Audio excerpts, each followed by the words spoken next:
আসসালামু আলাইকুম এভরিওয়ান। নতুন একটা রেসিপি নিয়ে আপনাদের সকলের কাছে হাজির হয়েছি। আজকে বানিয়ে দেখাবো খাসির পাঁজর দিয়ে একটা ভিন্ন ধরনের ললিপপ। ভিডিওটি শেষ পর্যন্ত দেখার অনুরোধ রইল।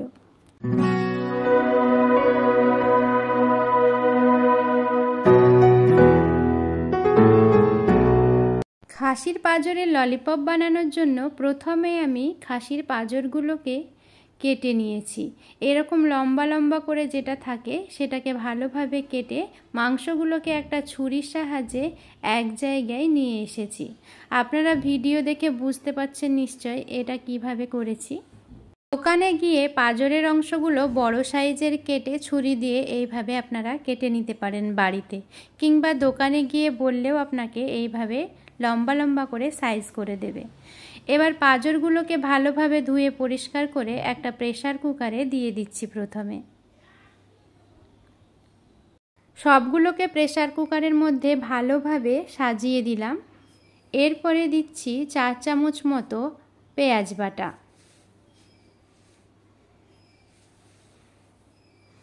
আর এখানে দিচ্ছি 1 চামচ আদা রসুনের পেস্ট, আর এখানে লেবুর রস অ্যাড করছি 2 পিস মতো লেবুর রস, প্রায় একটা লেবুর রস আমি এখানে দিয়ে দিলাম। আর দিচ্ছি এখানে হলুদ গুঁড়ো, লঙ্কা গুঁড়ো আর স্বাদ মতো লবণ দেব। এবার ভালোভাবে এটাকে মাখিয়ে নিতে হবে। ভালোভাবে মেখে নিয়ে মশলাগুলো মিশিয়ে এবার এতে দিয়ে দেব অল্প একটু জল। জলটা ঠিক কীরকম পরিমাণ দিয়েছি আপনারা দেখে নিশ্চয়ই বুঝতে পাচ্ছেন। এখানে আমি 1 কাপ পরিমাণ জল দিয়েছি, ওই ধরুন 150 থেকে 200 গ্রাম মতো। সমস্ত মশলা এখানে আমার দেওয়া হয়ে গেছে। এবার প্রেসার কুকারের ঢাকনা লাগিয়ে এখানে 4 থেকে 5টা সিটি দিয়ে দেব। এখানে মোট 4টে সিটি দিয়েছি। তারপর ঢাকনা খুলে দেখলাম বেশ অনেকটা এখনও ঝোল আছে।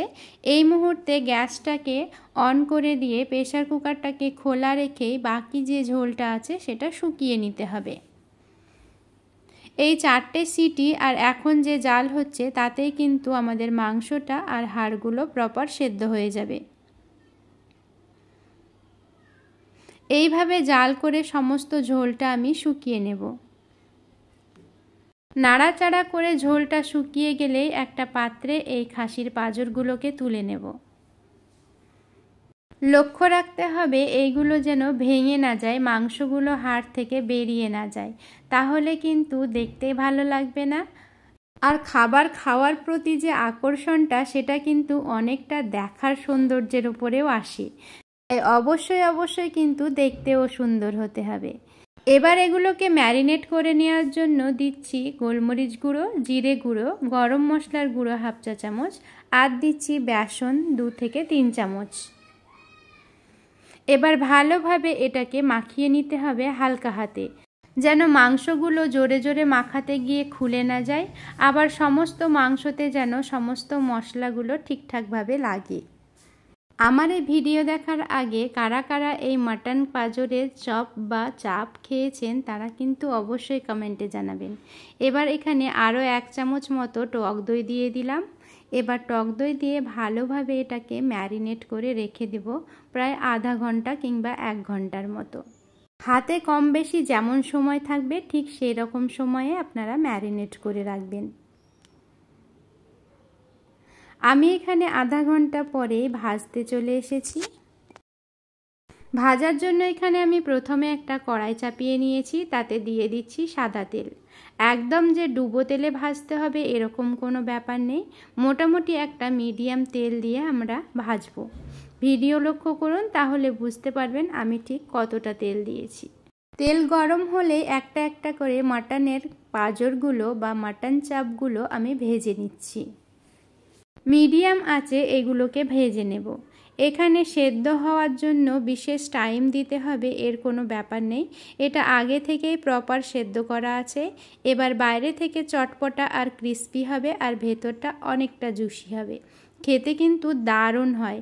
একবার হলেও আপনারা বাড়িতে অবশ্যই ট্রাই করবেন, আর কেমন লাগলো অবশ্যই কমেন্টের মাধ্যমে জানাবেন। প্রত্যেকটা মাটনের এই পাঁজরগুলো কিন্তু এইরকম গোল্ডেন করে আমরা ভেজে নেব। পুরো ভিডিওতে আমি মনে হয় এই মাটন চাপগুলোর ঠিকঠাক নাম একটা বলিনি, কারণ বাড়িতে সকলেই আলাদা আলাদা নাম বলে এটা ডাকে। কেউ বলে ললিপপ, কেউ বলে পাঁজরের চপ, কেউ বলে এটা মাটন চাপ। তো যার যেটা ইচ্ছা বলুন, একইভাবে আপনারা রান্না করুন আর বাড়িতে সকলেই খান আর খাওয়ান বাড়ির সকলকে। আশা করছি সকলের ভালো লাগবে। প্রত্যেকটা মাটন চাপ আমার কিন্তু ভাজা এখানে কমপ্লিট হয়ে গেছে। আজকে আমি গার্নিশ করারও ঠিকঠাক টাইম পাইনি, সবাই খাওয়ার জন্য অপেক্ষা করছে, তাই একবার হলেও আপনারা বাড়িতে অবশ্যই ট্রাই করবেন। আজকের ভিডিও এই পর্যন্তই, দেখা হচ্ছে পরের একটা ভিডিওতে। ততক্ষণ পর্যন্ত সকলেই ভালো থাকবেন, সুস্থ থাকবেন আর আমার চ্যানেলে অনেক অনেক ভালোবাসা দিয়ে আমাকে এগিয়ে নিয়ে যাবেন। ধন্যবাদ।